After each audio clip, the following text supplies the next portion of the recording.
बिस्मिल्लाहिर्रहमानिर्रहीम सल्लल्लाहु अलैहि वसल्लम। अस्सलाम वालेकुम क्लास 9। उम्मीद है आप सब खैरियत से होंगे। आज हम करेंगे रिव्यू एक्सरसाइज 7 के क्वेश्चन नंबर 8, 9 एंड 10 को, लास्ट 3 क्वेश्चंस को। इससे कबल हम प्रीवियस वीडियो में रिव्यू एक्सरसाइज 7 के क्वेश्चन नंबर 1 to 7 क्वेश्चंस तक डिटेल से इन तमाम क्वेश्चंस को डिस्कस कर चुके हैं। इनके लिंक्स मैंने डिस्क्रिप्शन में दे दिए हैं, आप इनसे रिलेटेड भी लेक्चर ले सकते हैं। रिव्यू एक्सरसाइज 7 का क्वेश्चन नंबर 8 है, in a landscaping project the path starts at 2,3 and ends at 10,7, find the mid point. तो वो कह रहे हैं एक लैंडस्केपिंग प्रोजेक्ट है जिसमें एक जो रास्ता है वो इस पॉइंट से स्टार्ट होके इस पॉइंट पर ख़त्म हो जाता है। यहाँ से स्टार्ट होता है एक पाथ रास्ता और यहाँ पे ख़त्म हो जाता है, और कहता है इसका मिड पॉइंट जो है वो फाइंड करेंगे। ठीक है, तो अगेन हमारे पास पॉइंट्स हैं 2,3 और दूसरा है 10,7। तो इन दोनों के दरमियान में हमें मिड पॉइंट फाइंड करना है। तो मिड पॉइंट का फॉर्मूला हमें जो है वो ज़ुबानी मालूम होना चाहिए। Mid point X coordinate comma Y coordinate is equal to, तो एक्स का मिड पॉइंट फाइंड करने का फॉर्मूला x1 प्लस x2/2, ठीक है, और y के लिए है y1 प्लस y2/2। ठीक है, तो अब इसके अंदर जो है फॉर्मूला के अंदर हम वैल्यूज पुट कर लेते हैं। फर्स्ट जो है हमारे पास इसमें भी एक्स वाई और सेकंड में भी एक्स वाई होती हैं, और ये 1 1 वाली होती हैं फर्स्ट में और सेकंड में 2 2। ठीक है, तो वैल्यूज पुट करते हैं। x1 क्या है 2 प्लस x2 क्या है 10, तो यहाँ पे आ गया 10 ओवर आ गया 2। ठीक है, फिर है y1 क्या है 3 प्लस y2 क्या है 7 ओवर आ गया 2। ठीक है, तो 2 में 10 प्लस करेंगे तो आ जाएगा 12 ओवर आ गया ये वाला 2, और 3 में 7 प्लस करेंगे तो 10 ओवर आ गया 2। ठीक है, ये दोनों 2 के टेबल पे डिवाइड हो जाते हैं। 2 1 ज़ा 2, 2 6 ज़ा 12, 6 आ गया, और 2 1 ज़ा 2 और 2 5 ज़ा 10, तो यहाँ पे 5 आ गया। ठीक है, तो लिहाजा इस जो पाथ है इसका जो हमने मिड पॉइंट फाइंड करना था, तो मिड पॉइंट में हमारे पास एक्स कोऑर्डिनेट आ गया 6 और वाई आ गया 5। बिस्मिल्लाहिर्रहमानिर्रहीम। क्वेश्चन नंबर 9 की यानी चलते क्वेश्चन नंबर 9 है, a drone is flying from point 2,3 to point 10,15 on the grid. Calculate the gradient of the line along which the drone is flying and total distance traveled. तो इस question में वो ये कह रहे हैं एक ड्रोन जो है इस पॉइंट से इस पॉइंट तक उसने फ्लाई किया है। ठीक है, कैलकुलेट द ग्रेडियंट, यानी इस ये जो ड्रोन ने यहाँ से यहाँ तक फर्ज किया कि यहाँ से एक पॉइंट ए है और एक पॉइंट बी है, उसने यहाँ से यहाँ तक इसको फ्लाई किया है ड्रोन को, और कैलकुलेट द ग्रेडियंट, तो इसके दरमियान में जो ग्रेडियंट यानी इसकी स्लोप जो बनी है वो फाइंड करें। ग्रेडियंट का मतलब स्लोप ही होता है, और ये भी बताएं कि कितना डिस्टेंस जो है ड्रोन ने ट्रैवल किया। तो दो चीज़ें हमें फाइंड करनी है, एक ग्रेडियंट यानी इस लाइन की स्लोप, और दूसरा हमें इस लाइन का डिस्टेंस फाइंड करना है। ठीक है, तो पहले हम स्लोप फाइंड करते हैं। तो एज यू नो, जब भी हमें 2 पॉइंट्स दिए होते हैं और उनकी स्लोप हम जब भी फाइंड करनी है, और स्लोप या ग्रेडियंट दोनों एक ही चीज़ है, तो ये फॉर्मूला हम यूज़ करते हैं जब हमें पी और क्यू 2 पॉइंट्स दिए होते हैं। तो ये फॉर्मूला आपने याद रखना है। तो पहला पॉइंट है हमारा 2,3, ठीक है, और दूसरा पॉइंट है 10,15। तो पहले हम इन दोनों पॉइंट्स की स्लोप ही फाइंड करते हैं। स्लोप को m से रिप्रेजेंट करते हैं, और फॉर्मूला है इस केस के अंदर स्लोप का y2 minus y1 over x2 minus x1। ठीक है, तो अब वैल्यूज पुट कर लेते हैं। तो m हमारे पास स्लोप आ गई, ये हमारे पास x1 y1, ठीक है, और ये x2 y2, ठीक है, ये 1 1 और ये 2 2। y2 की क्या वैल्यू हमारे पास 15 माइनस y1 की क्या वैल्यू 3, तो यहाँ पे आ गया 3 ओवर x2 क्या है 10 माइनस x1 क्या है 2। ठीक है, अब इसको मोर सिंप्लीफाई करें तो 15 में से 3 माइनस करेंगे तो 12 आ जाएगा, और 10 में से 2 माइनस करेंगे तो 8 आ जाएगा। अब ये अगेन आगे इनकी कटिंग हो सकती है, तो इसको मोर सिंप्लीफाई करें तो 4 के टेबल अगर देखें 4 3 ज़ार 12 और 4 2 ज़ार 8, तो लिहाजा जो स्लोप है वो हमारे पास आ गई 3/2। स्लोप और ग्रेडियंट दोनों एक ही चीज़ है, तो ग्रेडियंट आ गया 3/2। अब हमें डिस्टेंस फाइंड करना है इन दोनों पॉइंट्स का आपस में कितना डिस्टेंस है। तो पहला पॉइंट है 2,3 और दूसरा पॉइंट है 10,15। तो अब इन दोनों के दरमियान में डिस्टेंस फाइंड करते हैं। उसके लिए डिस्टेंस फॉर्मूला लगाएंगे, तो डिस्टेंस d जो है वो इक्वल होता है x2 minus x1 whole square plus y2 minus y1 whole square. ठीक है, तो अब इस फार्मूला में वैल्यूज पुट करते हैं। ये हमारे पास पहला सेट है, तो इसमें x1 y1 और ये दूसरे में x2 y2। ठीक है, तो x2 की क्या वैल्यू है 10 माइनस x1 की वैल्यू है 2 और होल के ऊपर आ गया स्केयर प्लस y2 की वैल्यू है 15 माइनस y1 की क्या वैल्यू है 3, तो यहाँ पे आ गया 3 होल के ऊपर आ गया स्केयर और इस सारे के ऊपर आ गया स्केयर रूट। ठीक है, तो डिस्टेंस d हमारे पास 10 में से 8 माइनस किया 2 माइनस किया तो 8 आ जाएगा, प्लस 15 में से 3 माइनस करेंगे तो 12 आ जाएगा और 12 का स्केयर। अब यहाँ पे हम 8 का स्केयर लेंगे तो 8 8 आर 64 और प्लस 12 का स्केयर लें तो 144 आ जाता है। ठीक है, 12 मल्टीप्लाई 12 इज इक्वल टू 144, यहाँ पे आ गया 144। अब इन दोनों को हमने ऐड कर लेना है, प्लस कर लेना है। 144 में प्लस करेंगे 64 तो ये हमारे पास आ गया 208। ठीक है, तो 208 को हमने जो है वो एक तो इसको फैक्टराइज करके भी हमने सोल्व करना है और दूसरा इसका हमने जो है वो डेसिमल में भी आंसर लिखना है। तो इसको 2 के टेबल से अगर डिवाइड करें 2 10 जार 20 और 2 4 जार 8 और फिर 2 से 2 5 जार 10 और 2 2 जार 4 और फिर 2 2 जार 4 और 1 आ गया 12, 2 6 जार 12, फिर 2 से 2 13 जार 26 और फिर 13 अपने टेबल में ही आएगा 13 1 जार 13। तो ये देखें 2 का स्केयर मल्टीप्लाई 2 का स्केयर मल्टीप्लाई 13।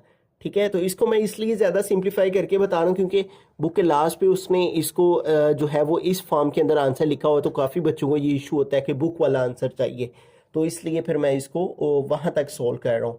तो ये देखें इसको फैक्टराइज किया तो ये हमारे पास फैक्टराइजेशन से 2 का स्केयर फिर 2 का स्केयर। ठीक है, ये एक 2 का स्केयर इन दो 2 के लिए और फिर इन दो 2 के लिए 2 का स्केयर और फिर मल्टीप्लाई ये वाला 13। ठीक है, और इस सारे के ऊपर आ गया स्केयर रूट। बाकी का इधर सोल्व करते हैं तो यहाँ पे ये इसका भी स्केयर रूट से कट हो जाएगा, इसका भी स्केयर रूट से कट हो जाएगा, तो बाकी के बाहर क्या आ जाएगा 2 मल्टीप्लाई 2 और अंदर क्या रह जाएगा अंडर रूट 13 और 2 2 ज़र क्या हो जाएगा 4 अंडर रूट 13। ठीक है, तो अब इसका उसने इस तरह भी आंसर लिखा हुआ है 4 अंडर रूट 13 और डेसिमल में भी लिखा हुआ है, तो हम डेसिमल में भी निकाल लेते हैं इसको। अंडर रूट 13 लें, ठीक है, और इसको मल्टीप्लाई कर दें 4 के साथ, तो हमारे पास क्या आंसर आ गया 14.42 और उसने 14.4 तक ही इसका आंसर यहाँ पे लिखा हुआ है। ये देखिए दोनों आंसर उसने यहाँ पे लिखे हुए हैं। ये स्लोप आ गई हमारी 3/2। ठीक है, ये स्लोप आ गई 3/2 और उसके बाद हमारे पास आ गया यहाँ पे 4 अंडर रूट 13, ये आ गया 4 अंडर रूट 13 और फिर हमने 4 अंडर रूट 13 लेके 4 के साथ उसको मल्टीप्लाई किया तो क्या आ गया 14.42 आ रहा है। तो उसने कहाँ तक लिखा हुआ है 14.4 तक सिर्फ लिखा हुआ है। ठीक है, तो यहाँ पे लिख देंगे 14.4 और साथ लिख देंगे यूनिट्स। तो इस तरह से हमने स्लोप का ये फॉर्मूला लगाया तो ग्रेडियंट फाइंड हो गया। ठीक है, इन दोनों पॉइंट्स का, और हमने डिस्टेंस फॉर्मूला लगाया तो डिस्टेंस टोटल डिस्टेंस ट्रैवल जो किया है ड्रोन ने वो फाइंड हो गया। रहीम क्वेश्चन नंबर 10 की जानब चलते हैं। तो इसके ए पार्ट को पहले सॉल्व करते हैं। For a line with a gradient of -3 and a y intercept of 2 right the equation of the line in slope intercept form. अब स्लोप इंटरसेप्ट फॉर्म कौन सी होती है y = mx + c। ये देखें स्लोप इंटरसेप्ट फॉर्म, तो ये आपको मालूम होनी चाहिए कि स्लोप इंटरसेप्ट फॉर्म होती क्या है, y = mx + c होती है। ठीक है, अब उसने गिवन डेटा में क्या क्या दिया है, एक तो ग्रेडियंट दिया है और दूसरा y इंटरसेप्ट ऑफ 2 दिया है। अब ये जो y इंटरसेप्ट होते हैं ना, ये c की वैल्यू होती है, y इंटरसेप्ट c। ठीक है, और स्लोप m, इसको ग्रेडियंट भी कहते हैं। तो ये उसने स्लोप दी हुई है। ठीक है, स्लोप, और स्लोप को m से रिप्रेजेंट करते हैं और वो क्या है -3। जबकि दूसरी चीज क्या है y इंटरसेप्ट, और वो y इंटरसेप्ट किसकी वैल्यू होती है c की। तो हम यहाँ पे लिखेंगे y इंटरसेप्ट c और वो किसके इक्वल है 2 के। ठीक है, तो अब सबसे पहले काम स्लोप इंटरसेप्ट फॉर्म लिखेंगे। स्लोप इंटरसेप्ट फॉर्म, तो स्लोप इंटरसेप्ट फॉर्म जो है उसका क्या फॉर्मूला है, y = mx + c। तो अब इस फॉर्मूला में वैल्यूज पुट कर देते हैं। ठीक है, हमारे पास y वैसे का वैसे ही आएगा। m फॉर स्लो वो क्या है -3, तो m की जगह आ गया -3, साथ ये x आ गया प्लस c क्या है 2। तो ये हमारे पास जो है वो a पार्ट सॉल्व हो गया। उसने हमें स्लोप और c की वैल्यू दे रखी थी, हमने जस्ट स्लोप इंटरसेप्ट फॉर्म का फॉर्मूला लगा के उसके अंदर दोनों वैल्यूज पुट कर रही। बी पार्ट के अंदर चलते हैं। हमारा क्वेश्चन है point slope form using the point. तो यहाँ पे एक ही पॉइंट दिया हुआ है और वो है 1,2। ठीक है, और जब पॉइंट स्लो फॉर्म हमें जो है वो इक्वेशन उसकी फाइंड करनी होती है तो उसका ये फॉर्मूला होता है, ठीक है। अब ये मैं सारी चीज़ें आपको बुक से इसलिए बार बार बता रहा हूँ ताकि आपको जो है वो इसको याद रखने में आसानी रहे कि कौन सी चीज़ कहाँ पे मेंशन है डिटेल के साथ। तो ये हमारे पास जो है पॉइंट स्लो फॉर्म की इक्वेशन होती है, तो इस फॉर्म के अंदर हमने इस पॉइंट की मदद से जाना है, ठीक है। तो अब इसके अंदर देखें, हमें जो चीज़ चाहिए वो एम भी चाहिए। तो एम क्या है? स्लोप है, और वो हमें क्वेश्चन में उसने ऑलरेडी दी हुई है, for a line with a gradient of -3। तो एक तो स्लोप है हमारे पास, वो है -3, और दूसरा आपको पता है कि ये जो एक ही पॉइंट होता है उसमें जो पहली वैल्यू होती है वो x1 की होती है, वो है हमारे पास 1, और दूसरी वैल्यू y1 की होती है वो है 2। तो ये तीनों चीज़ें अब हमारे पास आ गई हैं। अब हम पॉइंट स्लोप का फॉर्मूला लगाएंगे y माइनस y1, ठीक है। यहाँ पे स्टेटमेंट भी लिख सकते हैं हम, यूजिंग पॉइंट स्लोप फॉर्म। तो फॉर्मूला है y minus y1 is equal m into x minus x1। तो अब इसके अंदर वैल्यूज पुट करते हैं, y वैसे का वैसे ही माइनस y1 क्या है 2, तो यहाँ पे आ गया 2 इज इक्वल टू m क्या है -3, तो यहाँ पे आ गया -3, और फिर है x वैसे का वैसे ही माइनस x1 क्या है 1, तो यहाँ पे आ गया 1। तो इसको उसने इतना ही आंसर लास्ट में भी लिखा हुआ है, तो आगे मजीद सॉल्व करने की ज़रूरत नहीं है। तो हमने जस्ट फार्मूला लगाया, उसके अंदर वैल्यूज। बिस्मिल्लाहिर्रहमानिर्रहीम, सी पार्ट की तरफ चलते हैं। 2 पॉइंट फॉर्म। अब हमने 2 पॉइंट फॉर्म लिखनी है, ठीक है। तो 2 पॉइंट फॉर्म अगेन हमें यहाँ पे उसने दे रखा है 2 पॉइंट फॉर्म का फॉर्मूला। ये देखें, हमने प्रीवियस भी एक क्वेश्चन में यूज़ किया है 2 पॉइंट फॉर्म ऑफ इक्वेशन। तो ये दो फॉर्मूलाज है, तो दोनों में से हम कोई भी यूज़ कर सकते हैं, ठीक है। तो ये हमारे पास पहला पॉइंट है 1,2, और दूसरा पॉइंट है 4,-7। तो 2 पॉइंट फॉर्म का फॉर्मूला लगाएंगे, यहाँ पे लिख लेंगे यूजिंग 2 पॉइंट फॉर्म, ठीक है। जब 2 पॉइंट्स दे रखे हों तो तब फॉर्मूला जो है वो चेंज हो जाता है, यूजिंग 2 पॉइंट फॉर्म, ठीक है। और फॉर्मूला है y minus y1 is equal, ठीक है। तो आप ऊपर वाला भी यूज कर सकते हैं, नीचे वाला भी, मैं ऊपर वाला यूज कर रहा हूँ। y minus y1 is equal to y2 minus y1 over x2 minus x1, और यहाँ पे है x माइनस x1। अब इसके अंदर वैल्यूज पुट करते हैं। एज यू नो कि पहले सेट में हमारे पास 1 वाली वैल्यूज होती हैं दोनों, ठीक है, x1 y1, और दूसरे में x2 y2, ठीक है। तो अब y हमारे पास वैसे का वैसे ही माइनस y1 क्या है 2, तो यहाँ पे आ गया 2 इज इक्वल टू y2। तो y2 हमारे पास क्या है -7, तो यहाँ पे आ गया -7। फिर उसके बाद माइनस है तो यहाँ पे आ गया माइनस। फिर अब y1, तो y1 क्या है 2, तो यहाँ पे आ गया 2, और डिवाइड में देखें तो x2 है, तो x2 हमारे पास क्या है 4, तो यहाँ पे आ गया 4, माइनस x1, तो x1 हमारे पास क्या है 1, तो यहाँ पे आ गया 1, और फिर ये x वैसे का वैसे ही माइनस x1, तो x1 क्या है हमारे पास 1, तो यहाँ पे आ गया 1। अब इसके बाद सिर्फ एक स्टेप हमने सोल्व करना है, ठीक है। वो क्या करना है कि बुक के लास्ट पे उसने क्या किया हुआ है, ये जो -7 -2 है ये इधर x -1 से मल्टीप्लाई हो रहा है, तो ये इधर आके डिवाइड हो जाएगा। तो y -2 और डिवाइड में क्या आ जाएगा -7 -2, ठीक है। और इस साइड में क्या बाकी रह गया, x -1 बाकी रह गया, ये ऊपर रह गया, और नीचे क्या है 4 -1। अब बुक के लास्ट में इसको उसने आगे मोर सिंप्लीफाई नहीं किया हुआ, उसकी वजह ये है कि उसने सिर्फ बोला है 2 पॉइंट फॉर्म लिखें, यानी उसकी इक्वेशन नहीं लिखनी, सिर्फ उस शक्ल में इसे लिखना है, ठीक है। 2 पॉइंट फॉर्म की शक्ल में इसको लिखना है, ठीक है। तो हमने जस्ट उसे ये शक्ल दे देनी है, इक्वेशन नहीं बनानी, क्योंकि इक्वेशन का उसने कहा नहीं है क्वेश्चन में, तो इसलिए सिर्फ इतना ही इसको सॉल्व रहीम। डी पार्ट के नाम चलते हैं। हमारा क्वेश्चन है इंटरसेप्ट फॉर्म। अब यहाँ पे देखें बुक पे इंटरसेप्ट फॉर्म क्या होती है, x/a plus y/b is equal to 1। तो इस फॉर्म के अंदर हमने अपने क्वेश्चन को लेकर आना है, ठीक है। तो इंटरसेप्ट फॉर्म में लेके आने के लिए ये जो हमारा ए पार्ट था, स्लोप इंटरसेप्ट फॉर्म जो आई थी, इसको हम यूज करेंगे, ठीक है। और ये क्या है, y is equal to -3x plus 2, ठीक है। आपने स्लोप इंटरसेप्ट फॉर्म की मदद से जो है वो इंटरसेप्ट फॉर्म ले आनी है। अब स्लोप इंटरसेप्ट फॉर्म ये होती है y is equal to mx plus c, लेकिन जो इंटरसेप्ट फॉर्म होती है वो x over a plus Y over B is equal to 1 होती है।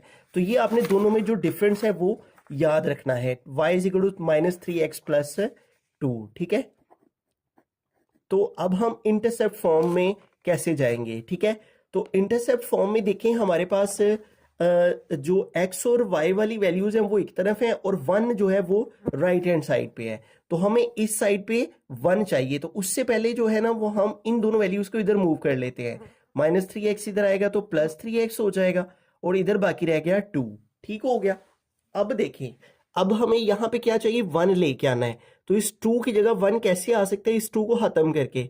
और 2 कैसे खत्म होगा? हम 2 को 2 पे डिवाइड कर देंगे, dividing by 2 on both side. अब कोई भी प्रोसेस जो होता है वो दोनों साइड पे रिपीट होता है, तो इधर भी आ जाएगा y प्लस 3x डिवाइड में 2 और इधर भी आ जाएगा 2 ओवर 2।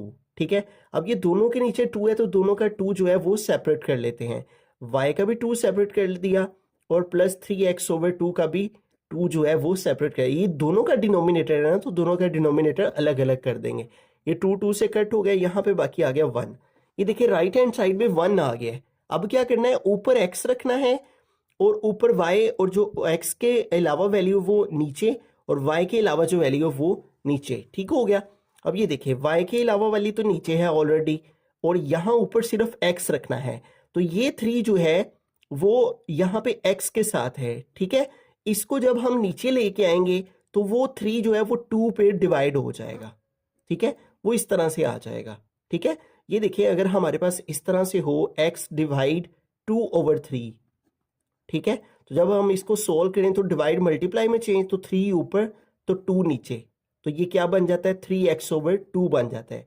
तो ये 3x ओवर 2 था ना, तो इसको हम इस शक्ल में ले गए हैं, x डिवाइड 2 ओवर 3। ठीक है, तो जब इसको ऊपर सिर्फ x रखेंगे तो ये 3 जो है वो इस 2 के नीचे आके डिवाइड हो जाए, इधर आ गया 1। तो ये है हमारी इंटरसेप्ट फॉर्म। ठीक है, तो इंटरसेप्ट फॉर्म में ऊपर y आ गया है और नीचे 2, यानी x over a plus Y over b। ठीक है, और इज इक्वल टू 1, और यही हमारा इसका रहमान। ई पार्ट की हम चलते हैं। ई पार्ट है सिमेट्रिक फॉर्म। तो अब हमें जो है वो इसी डाटा को यूज करते हुए सिमेट्रिक फॉर्म बनानी है। अब ये थोड़ा सा टेक्निकल है, ये आपने ज़रा थोड़ा सा अंडरस्टैंड करना है, ये बाकी फॉर्म से थोड़ा डिफरेंट है। ठीक है, और इसको हमने पीछे एक्सरसाइज में कहीं भी सोल्व नहीं किया। ठीक है, किसी भी एक्सरसाइज में, सिर्फ रिव्यू में ही है। अब सिमेट्रिक फॉर्म का जो फॉर्मूला है वो कुछ इस तरह से है, x minus x1 over cos alpha is equal y minus y1 over sine alpha is equal to r। अब सबसे पहला काम हमारा ये है कि हमने x1 और y1 की वैल्यू फाइंड करनी है। ठीक है, और वो हम कैसे फाइंड करेंगे? इसकी मदद से फाइंड करेंगे कि जो स्लोप इंटरसेप्ट फॉर्म हमारे पास आई हुई है, और वो क्या है? y is equal to -3x plus 2। ठीक है, इस स्लोप इंटरसेप्ट फॉर्म की मदद से हम x1 और y1 यानी एक पॉइंट फाइंड करेंगे। जब वो एक पॉइंट हमारे पास आ जाएगा, x और y कोऑर्डिनेट की वैल्यूज आ जाएंगी, तो फिर x1 और y1 हमारे पास आ जाएगा। ठीक है, फिर उसके बाद कॉज अल्फा और साइन अल्फा और बाकी चीज़ें हम फाइंड करेंगे। ठीक है, अब सबसे पहले x1 और y1 कैसे फाइंड करें? अब ये देखें, ये हमारे पास एक इक्वेशन है। ठीक है, इसको हम इक्वेशन 1 का नाम दे लेते हैं। अब इस इक्वेशन की मदद से हम x की वैल्यू हम कोई भी पुट करके तो y की वैल्यू फाइंड कर सकते हैं। आप अपनी मर्जी से कोई सी भी x की वैल्यू ले सकते हैं। मैं यहाँ x की वैल्यू जो है वो 1 लेने लगा हूँ। ठीक है, तो यहाँ देखिए y वैसे का वैसे ही, ये आ गया -3, x की जगह पे आ गया 1 प्लस आ गया 2। ठीक है, और ये हो जाएगा y इज इक्वल टू -3 1 जार -3 प्लस 2, और y is equal to -3 plus 2 कितने हो जाते हैं? -1। तो यूं हमारे पास x की वैल्यू क्या हमने पुट की थी? 1, तो y किसके इक्वल आई है? -1 के। ठीक है, तो हमारे पास एक पॉइंट जो है वो हमें मिल गया।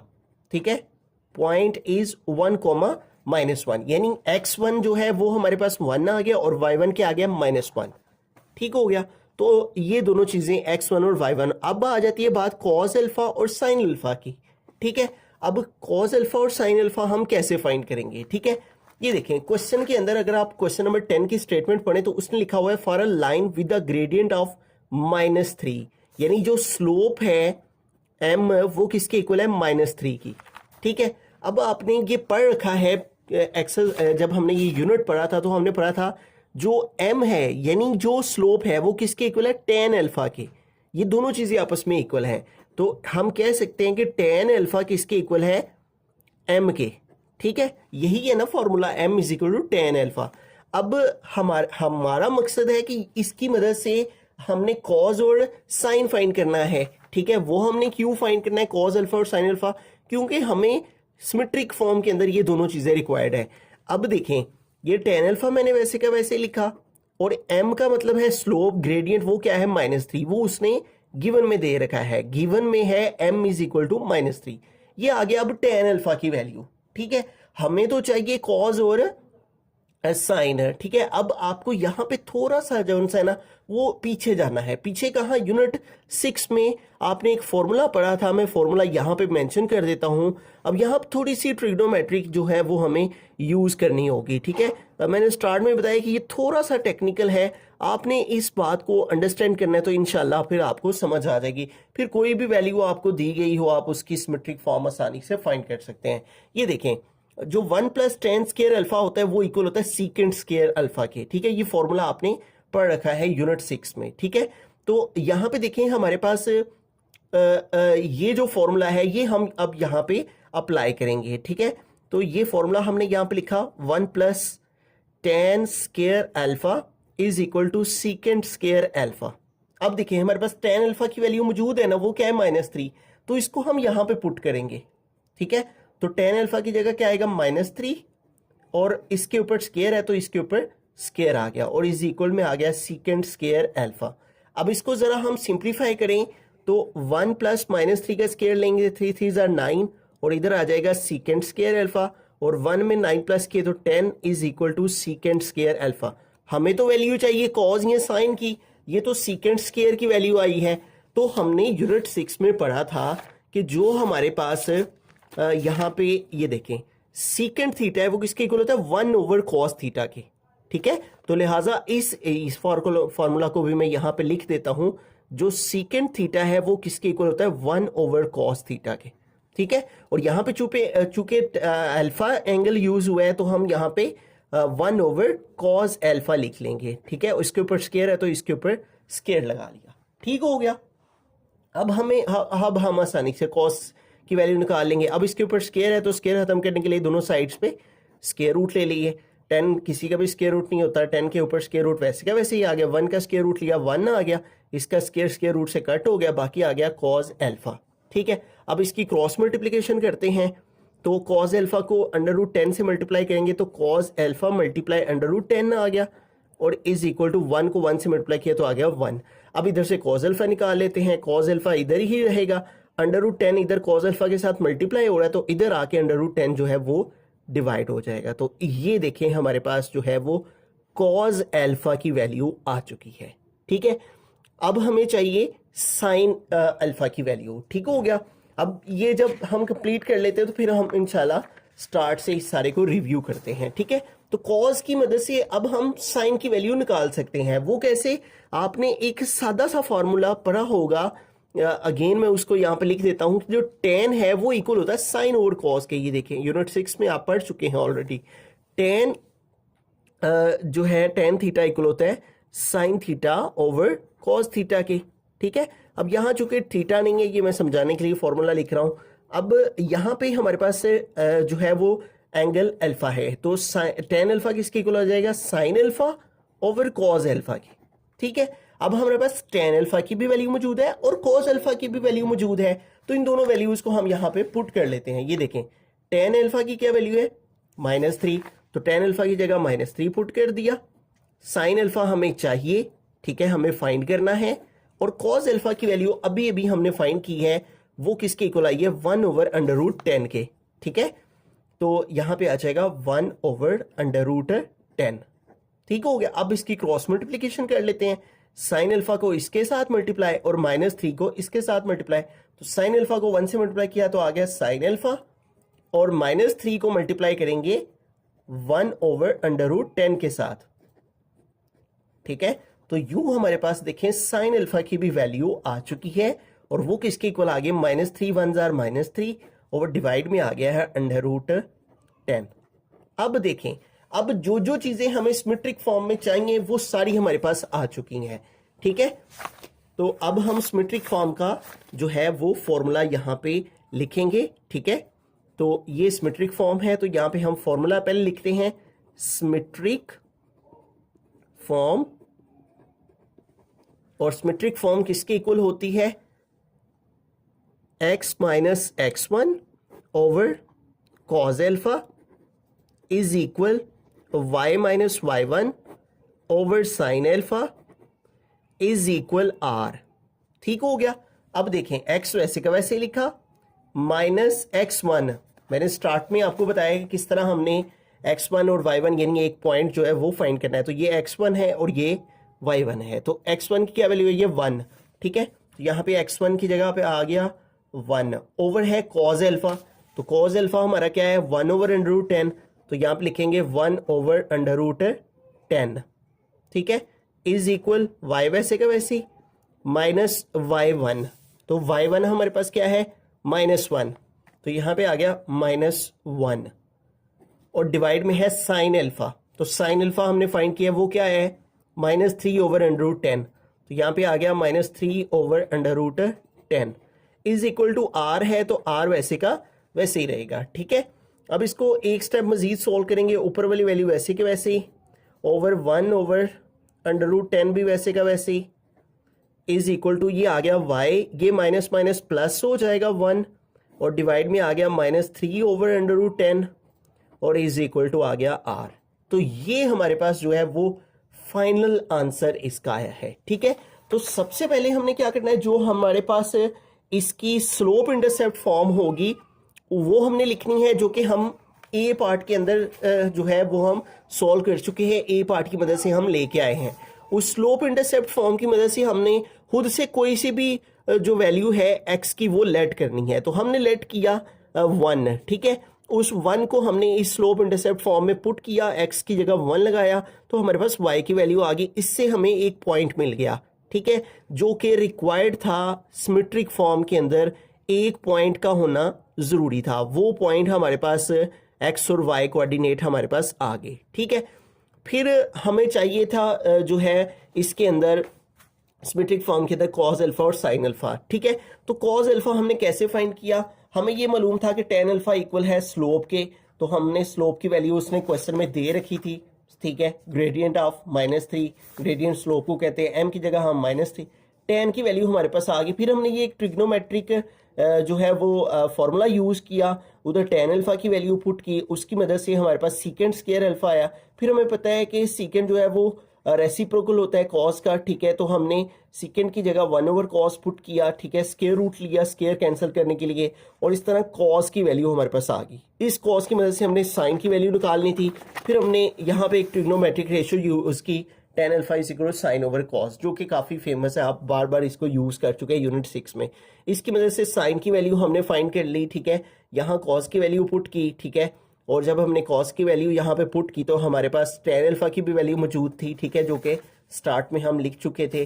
उन दोनों की वैल्यू पुट करने के बाद साइन की भी वैल्यू आ गई। फिर हमने सिमेट्रिक फॉर्म का फार्मूला लगाया, उसके अंदर सारी वैल्यूज पुट की, तो हमारे पास सिमेट्रिक फॉर्म आ गई। आई होप कि आपको सिमेट्रिक फॉर्म जो है वो समझ में आ गई होगी। मैंने बहुत ज़्यादा रिसर्च करने के बाद जो है वो इस नतीजे पर पहुंचा हूं कि सिमेट्रिक फॉर्म जो है वो इस अंदाज से फाइंड आउट की जाएगी, ठीक है। आप भी इसके ऊपर जो है वो रिसर्च जो है वो कर सकते हैं, और इसके ऊपर जो है ना वो आप रिसर्च करने के बाद जब आप नतीजे पर पहुंचेंगे तो आपको जो है वो समझ आएगा कि यही इसकी सिमेट्रिक फॉर्म जो है वो करेक्ट है। उसकी वजह ये है, इसका लास्ट पे जो आंसर है वो उसने जो है कुछ और लिखा हुआ है, ठीक है, और वो किसी भी सूरत नहीं आ सका। मैंने काफ़ी इसके ऊपर रिसर्च की। अब ये देखें, यहाँ पे एक एग्जांपल दी हुई है, ट्रांसफॉर्म द इक्वेशन, ये एक इक्वेशन दी हुई है, जिस तरह हमारे पास भी ये एक इक्वेशन आ गई थी, ठीक है। तो इस इक्वेशन को उसने बोला सिमेट्रिक फॉर्म में। अब ये एग्जांपल उसने बुक में दी हुई है। जब इसकी सिमेट्रिक फॉर्म को हमने देखा, ये देखें 6 पार्ट में सिमेट्रिक फॉर्म है ना, तो ये 6th पार्ट में ये सिमेट्रिक फॉर्म देखें, ये हमारे पास सिमेट्रिक फॉर्म आ गई है, ठीक है। ये देखें उसी तरह जो है वो ऊपर हमारे पास एक वैल्यू है, नीचे कॉज अल्फ़ा की, फिर यहाँ एक पॉइंट है, ये x वैसे का वैसे ही है, ये y वैसे का वैसे ही है, ये x1 है, ये y1 है, और ये नीचे कॉज अल्फ़ा और ये साइन अल्फ़ा। ठीक है, जिस तरह से ये हमने यहाँ पे पुट किए हैं, और इज इक्वल टू आर और इज इक्वल टू आर।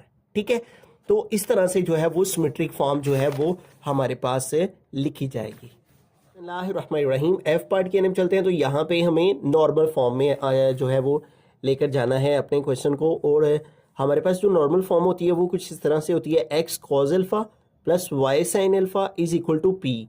अब इसमें हमें अल्फ़ा रिक्वायर्ड है। ठीक है, और अल्फ़ा हम किसकी मदद से फाइंड कर सकते हैं? अब भी जैसा कि हमने प्रीवियस में भी यूज़ किया है, tan alpha is equal to होता है एम के। ठीक है, ये स्टार्ट में हम पढ़ चुके हैं, ये देखें tan alpha is equal to M, या फिर m is equal to tan alpha, यानी दोनों एक दूसरे के इक्वल है। तो m मीन स्लोप, ग्रेडियंट, जो कि उसने हमें क्वेश्चन में दे रखा है। ठीक है, ग्रेडियंट ऑफ -3, तो यहाँ पे ग्रेडियंट की जगह -3 लगा दिया, और हमें चूंकि अल्फ़ा रिक्वायर्ड है तो टेन इधर जाके इन्वर्स हो जाएगा, तो यहाँ आ जाएगा टेन इन्वर्स -3। ठीक है, तो इस तरह से हम टेन इन्वर्स से कैलकुलेटर पे लेंगे, आपने प्रेस करना है शिफ्ट और फिर प्रेस करना है टेन। शिफ्ट 10 प्रेस करेंगे तो 10 इनवर्स कैलकुलेटर पे आ जाएगा, और वो हमने लेना है -3 का। तो ये हमारे पास आ गया है -71.56। ठीक है, तो ये हमारे पास जो है वो अल्फ़ा की वैल्यू आ चुकी है। ठीक है, अब अगर हम देखें हमारे पास जो फॉर्म है नॉर्मल फॉर्म, उसमें हमें इसके अलावा देखें एक्स वैसे का वैसे कॉज अल्फ़ा की वैल्यू ये लगा देंगे, फिर वाई साइन अल्फ़ा की वैल्यू वहाँ भी अल्फ़ा की जगह इज इक्वल टू पी। अब पी कैसे फाइंड होगा? तो पी को फाइंड करने का यहाँ पे एक फॉर्मूला है जो कि बुक पे उसने दे रखा है। ठीक है, बुक पे अगर हम आए पेज नंबर 139 पे, तो यहाँ पे देखें ये पी का फॉर्मूला मेंशन्ड है।